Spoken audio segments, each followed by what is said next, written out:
So I'd like to continue where Brother Priam started. जहाँ भाई prime ने आज शुरू किया वही मैं जारी रखना चाहूँगा। In Matthew chapter 11 मत्ती रचित सुसमाचार उसका 11वां अध्याय and verse 28 और उसका 28 वचन, to 30. 28 से 30 वचन। And here we read, if you read carefully, there are two rests, R-E-S-T, two rests that God speaks about. और यहाँ अगर हम पढ़ेंगे और ध्यान से पढ़ेंगे इन वचनों को तो हम देखते हैं कि यहाँ दो अलग अलग प्रकार के विश्राम है जिनकी बात परमेश्वर करता है, And we must have both of them. और हमारे पास वो दोनों विश्राम होने चाहिए। One He gives to us. पहला विश्राम है जो वो हमें देता है। I will give you rest, verse 28. 28 वचन अंतिम भाग कहता है, मैं तुम्हें विश्राम दूंगा। It's a gift.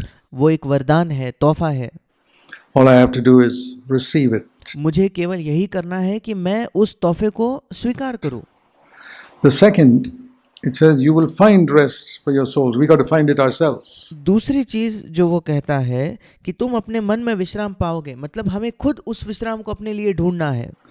So there's a difference between the two. और इन दोनों विश्राम के बीच एक अंतर है। And the first rest speaks about is for those who are weary and heavy laden. और पहला विश्राम जो है वो वचन कहता है वो उन लोगों के लिए है जो परिश्रम करने वाले और बोझ से दबे हुए लोग हैं। I believe that refers to the heaviness of sin on our conscience. और मेरा विश्वास है कि इसका मतलब पाप का जो बोझ है या पाप का जो भारीपन है हमारे विवेक पर, वो उसका मतलब है। It's a very heavy thing. वो बहुत ही एक बोझिल और भारी चीज है। Of course, a dead man feels nothing. You put a 1-ton weight on him and he won't feel a thing. हाँ, एक मरा हुआ व्यक्ति किसी चीज को महसूस नहीं करता। आप उस पर 1 टन वजन भी रख दो, उसे कोई फर्क नहीं पड़ता। But if you're alive, even a small weight, you feel it. पर अगर आप जीवित हो और छोटा सा भी आप वजन उठाते हो तो आप उसको महसूस कर सकते हो। You'll even feel a pinprick. अगर एक छोटी सी सुई आपको चुभ जाए तब भी आप उसको महसूस कर सकते हो। So, all of us, when we are born as children, our conscience is sensitive. और हम सब जब हम बच्चों के तौर पर हमारा जन्म होता है, हमारा विवेक बड़ा संवेदनशील होता है। You know, it's very difficult for a 5-year-old child to tell his mother a lie. बहुत मुश्किल है एक 5 साल के बच्चे के लिए कि वो अपने माँ को एक झूठ कहे। Even if he tells a lie, it's written on his face अगर वो झूठ बोल भी देता है तो उसके मुंह पर लिखा हुआ होता है, that he's telling a lie. उसके मुंह पर दिख जाता है कि वो एक झूठ कह रहा है। But that same child can keep on telling lies for so many years. By the time he's 20 years old, he can tell a lie with a straight face and you don't even know. पर वही बच्चा अगर निरंतर झूठ कहते रहे 20 साल की उम्र तक वो इतने बार झूठ कह चुका होता है कि 20 साल की उम्र में वो सीधा मुंह रखकर झूठ कह सकता है, ताकि सामने वाला कोई कह नहीं सकता, बोल नहीं सकता कि ये झूठ बोल रहा है। And we all know that because we've gone that way. और हम सब ये जानते हैं क्योंकि हम खुद उसी मार्ग से होकर गए हैं। So it's very important to keep our conscience sensitive. और बहुत महत्वपूर्ण है कि हम अपने विवेक को संवेदनशील रखें। So if we have a sensitive conscience, we'll find ourselves heavy laden.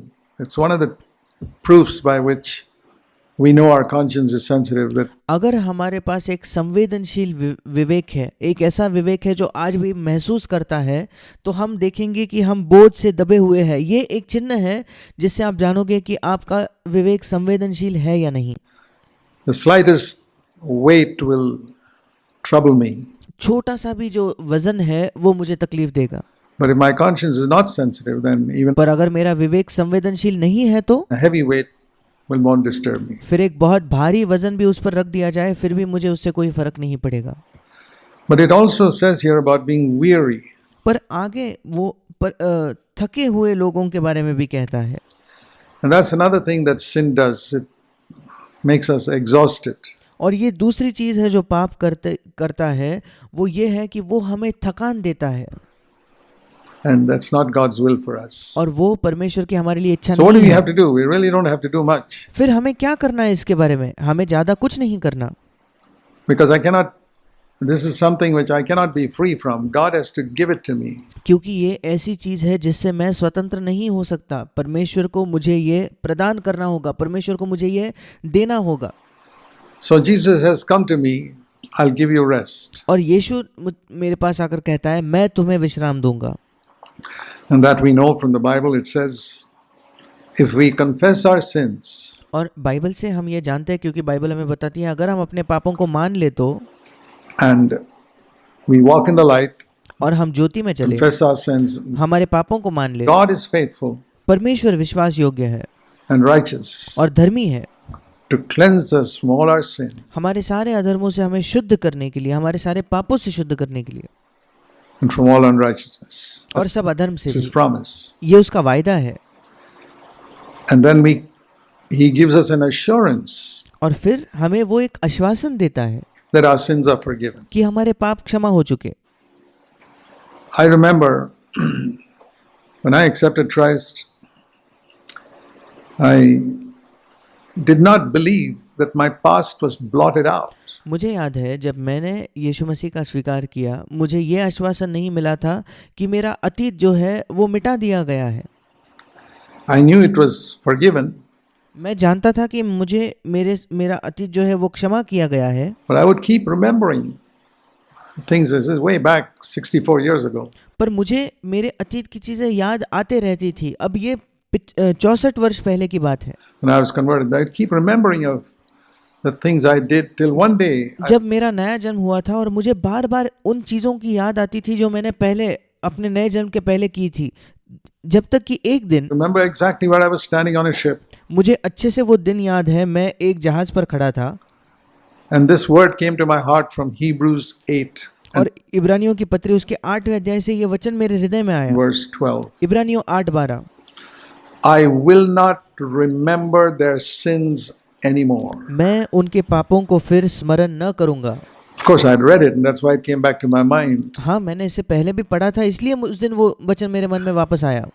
So I don't know whether all of you, particularly new believers, do you have that assurance that God does not remember your past? इसलिए मैं नहीं जानता, आप सब, विशेषकर आप में से जो नए विश्वासी हो, क्या आपके पास ये आश्वासन है कि परमेश्वर आपके अतीत को याद नहीं करता? If the past comes to your mind, it's your memory अगर आपको अतीत याद आता है तो वो आपकी याददाश्त में से है or the devil, या शैतान की तरफ से है, but definitely not God. पर निश्चित तौर पर परमेश्वर की ओर से नहीं।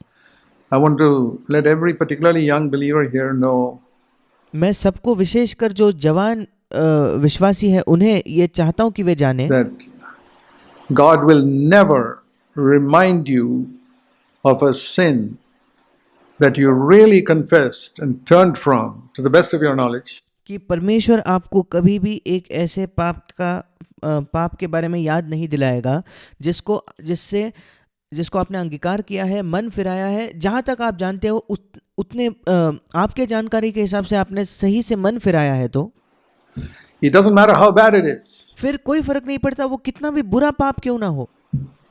He says, I will not remember. वो कहता है, मैं उस पाप को याद नहीं करूंगा। It's not covered. वो पाप ढका हुआ नहीं है, It's blotted out. वो मिटा दिया गया है। You don't have to turn to these verses. I'll read it to you. Psalm 32 says, Blessed is the man whose sin is covered, to whom the Lord does not impute iniquity. आपको ये वचन निकालने की जरूरत नहीं, मैं आपके लिए पढ़ दूंगा। भजन संहिता 32 कहता है, क्या ही धन्य है वो मनुष्य जिसके अधर्म का यहोवा लेखा न ले और जिसकी आत्मा में कपट न हो। और इंग्लिश में लिखा है, जिसके पाप, पहला वचन कहता है, जिसका पाप ढापा गया है। Psalm 32. और भजन संहिता 32:1, क्या ही धन्य है वो जिसका अपराध क्षमा किया गया और जिसका पाप ढापा गया हो। Whose sin is covered. जिसका पाप ढापा गया हो।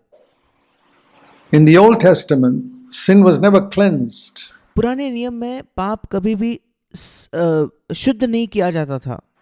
It was covered. It's like वो केवल ढक दिया जाता था, ढाप दिया जाता था। if everything's written on a board सोच कर देखिए, पीछे एक बोर्ड पर सब बातें लिखी है and you put a white sheet over it, it's covered. Nobody और उसके ऊपर आप एक सफेद कपड़ा लगा दो तो वो छिप जाता है, can see it, but you can lift the sheet and it's there. कोई भी उसे देख नहीं सकता, पर जैसे ही आप उस कपड़े को उठाओगे आपको पीछे वो दिखेगा। But in the New Testament, you take a wet rag and wipe it out. And पर नए नियम में आप एक गीला कपड़ा लेकर उसे बोर्ड पर लिखी हुई चीजों को पोंछ देते हो it's gone. और फिर वो चले जाता है। That's what the blood of Christ does. It's very important to distinguish between being covered and cleansed. और Covered यही मसीह का लहू हमारे लिए करता है। ये बहुत महत्वपूर्ण है कि हम इस अंतर को जाने कि कोई चीज का ढक जाना और कोई चीज का शुद्ध किया जाना, इसका क्या अंतर है। is Old Testament. जो ढक दिया जाना, ढाप दिया जाना, ये पुराना नियम है। There was always a memory of sin because every year they had to bring an offering. हमेशा उनको अपने पापों की याद आती थी क्योंकि प्रत्येक वर्ष एक पाप के लिए बलिदान चढ़ाया जाता था। But in the New Testament, it's cleansed. पर नए नियम में हमारे पाप शुद्ध किए गए हैं। I say that because many new believers can have conscience can disturb them about things they did in the past. मैं ये कहता हूँ क्योंकि कई नए विश्वासी हैं जिनका विवेक उन्हें तकलीफ दे सकता है, सता सकता है, जो उन्होंने अतीत में किया उसके विषय में। You must be absolutely sure, otherwise you won't have rest. आपको बिल्कुल आश्वासित होना चाहिए, अगर नहीं तो आपके हृदय में विश्राम नहीं होगा। He is giving you this rest. वो ये विश्राम आपको दे रहा है। A rest saying your past is blotted out. एक विश्राम जो कहता है कि आपका अतीत मिटा दिया गया है, Forget it. भूल जाइए। There's nothing you owe God. अब आप परमेश्वर के लिए किसी भी बात के कर्जदार नहीं हो, ऐसा कुछ नहीं है जो आपको परमेश्वर को चुकाना है। Whole thing price has been paid on the cross. वो पूरी की पूरी कीमत क्रूस पर पहले ही चुका दी गई है। But then we read in Matthew 11 about another rest, a second rest. पर फिर हम मत्ती रचित सुसमाचार उसके 11वें अध्याय में एक अलग प्रकार के विश्राम के बारे में भी पढ़ते हैं, एक दूसरा विश्राम। And that is something we have to find. अब ये एक ऐसा विश्राम है जो हमें पाना, मतलब हमें खोजना है। It's not something which is just given ये ऐसा विश्राम नहीं है जो हमें दे दिया गया है by God as a gift. या परमेश्वर ने हमें एक दान के तौर पर, वरदान के तौर पर हमें दिया हो। And many Christians who got the first rest do not have the second one.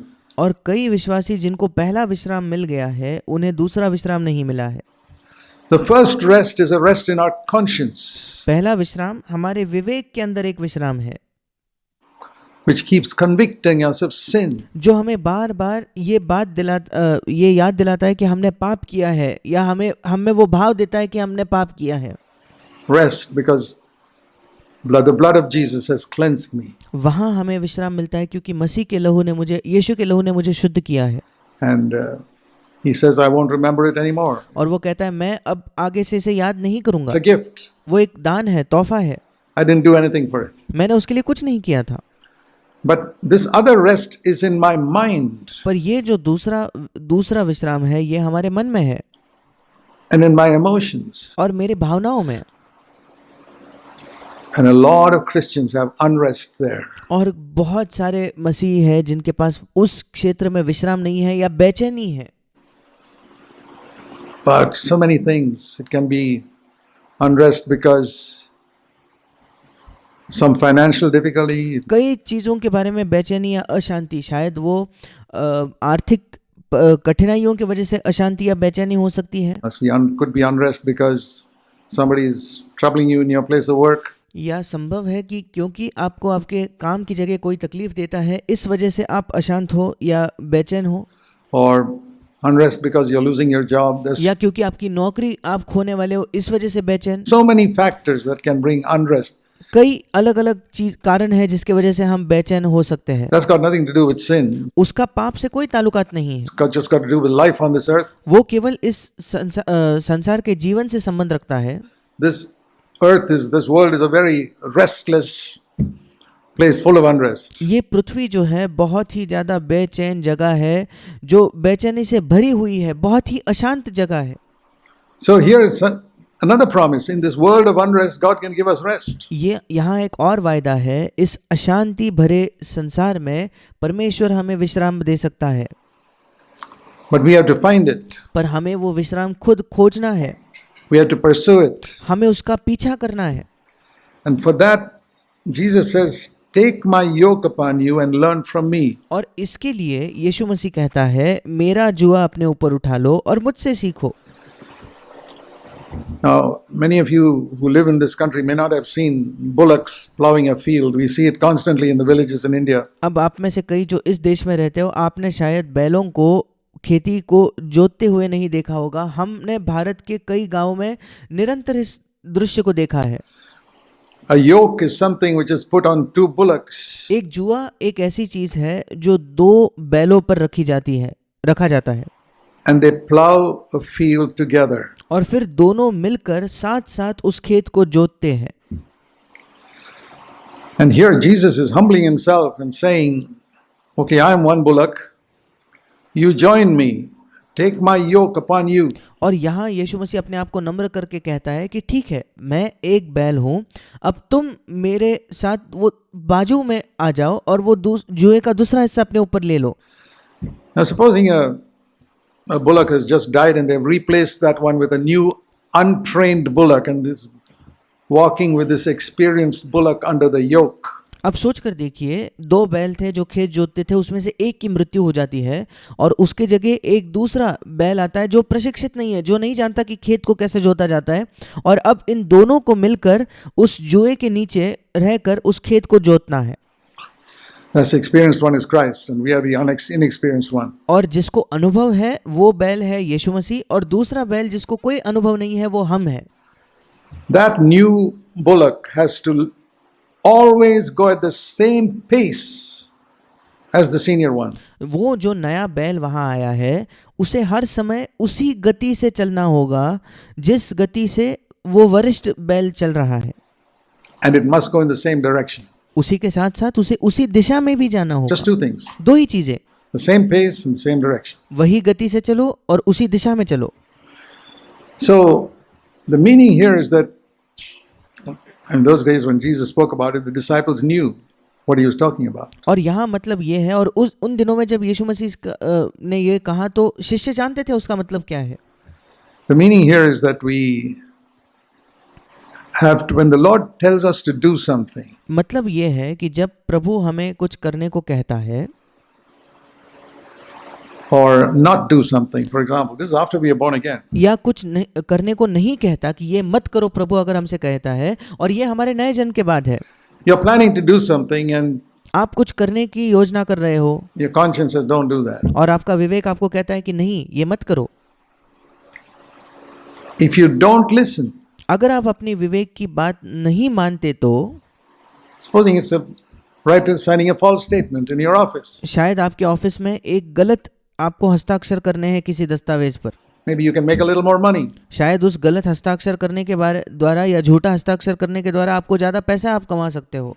Or you can cover up some wrong thing you did in the office by some certificate. या आपने जो कुछ गलत काम किया है आपके कार्यालय में उसे आप छिपा सकते हो किसी सर्टिफिकेट पर, प्रमाण पत्र पर झूठे हस्ताक्षर करके, Which is false. जो झूठा है। And your conscience tells you that's wrong. और आपका विवेक आपको बताता है कि वो गलत है। And if you go ahead and violate your conscience, अगर आप आगे जाकर अपने विवेक के विरुद्ध जाते हो तो you have lagged behind. फिर आप उस दूसरे बैल के पीछे आ जाओगे। The yoke has gone off your neck. वो जो जुआ है वो आपकी गर्दन से निकल चुका है। You won't get any rest. आपको कोई विश्राम नहीं मिलेगा। Or it could be another way where you do something, you prayed about something, you want it, you're very eager to do it and you और इसके विपरीत एक उदाहरण ये भी हो सकता है कि आपने किसी चीज़ के लिए प्रार्थना की है, आपकी बहुत तीव्र लालसा है, उस चीज़ को आप बहुत ज़्यादा चाहते हो, rush ahead without waiting for the Lord. और प्रभु के लिए रुकने के बजाय, प्रभु का इंतजार करने के बजाय आप खुद जल्दबाजी में आगे जाते Particularly हो। when people are considering marriage, विशेषकर जब लोग विवाह के बारे में सोच रहे होते हैं, they fall in love with somebody वे किसी से प्रेम में पड़ते हैं, and then without waiting on God to seek His will, और फिर इसके बजाय कि वे परमेश्वर का इंतजार करें, परमेश्वर की इच्छा ढूंढे, they rush ahead. वे जल्दबाजी में आगे जाकर विवाह करते हैं। And even the world knows that. और संसार भी इस बात को जानता है। Marry in haste and repent at leisure. और इसलिए संसार में ये कहावत है कि जल्दबाजी में विवाह करो और आराम से बैठकर उसके बारे में पछतावा करो या खेद करो. So God protects us in all situations, even in marriage or job or anything. और परमेश्वर हमें सारे परिस्थितियों में सुरक्षित रखता है, चाहे विवाह हो, चाहे नौकरी हो या कोई भी परिस्थिति हो. And for this we must receive the Holy Spirit. और इसके लिए हमें पवित्र आत्मा को स्वीकार करना है, पवित्र आत्मा को पाना है.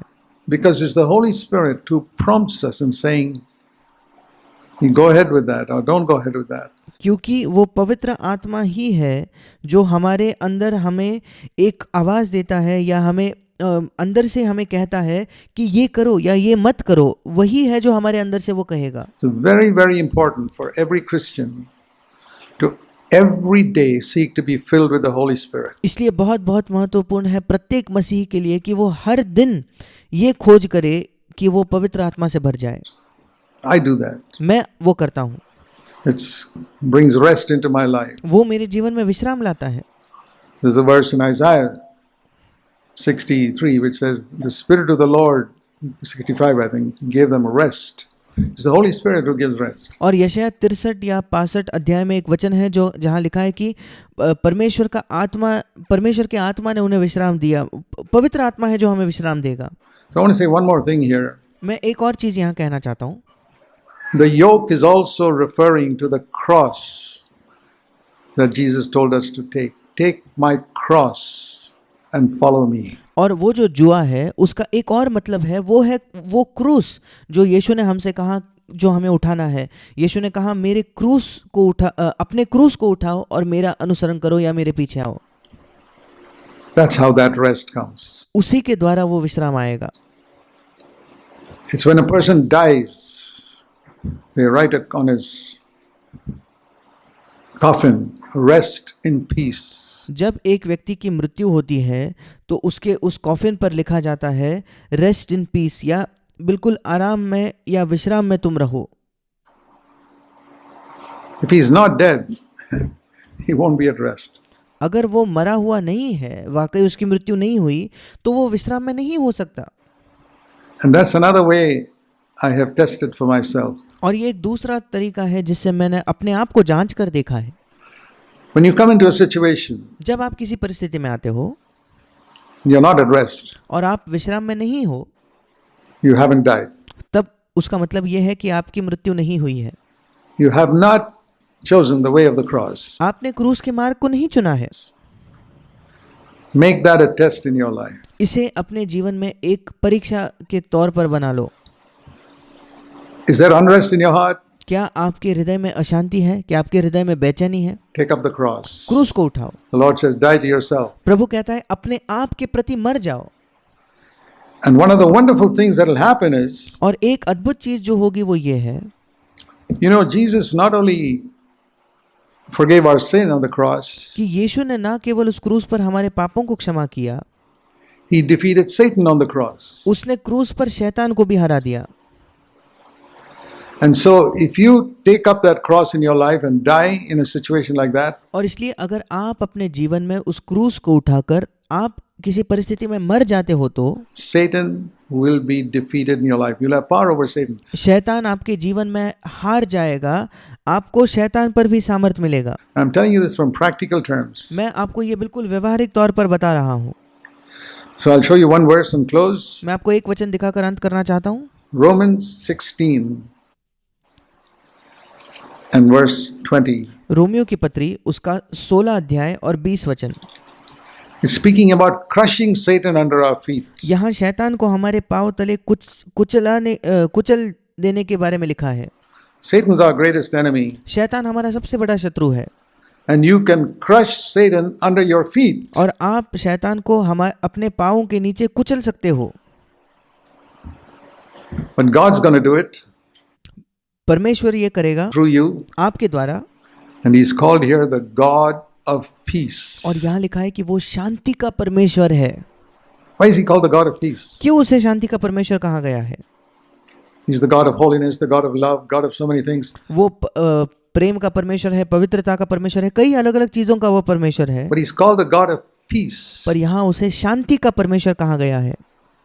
which means in your heart, when you consider a situation, there must be peace and rest. इसका मतलब आपके हृदय में जब आप किसी परिस्थिति के विषय में सोच रहे हो, क्या करने के विषय में सोच रहे हो, आपके हृदय में भी शांति और विश्राम होना चाहिए, Because you decided to die to yourself. क्योंकि आपने ये निर्णय लिया है कि आप अपने आप के प्रति मरने वाले हो।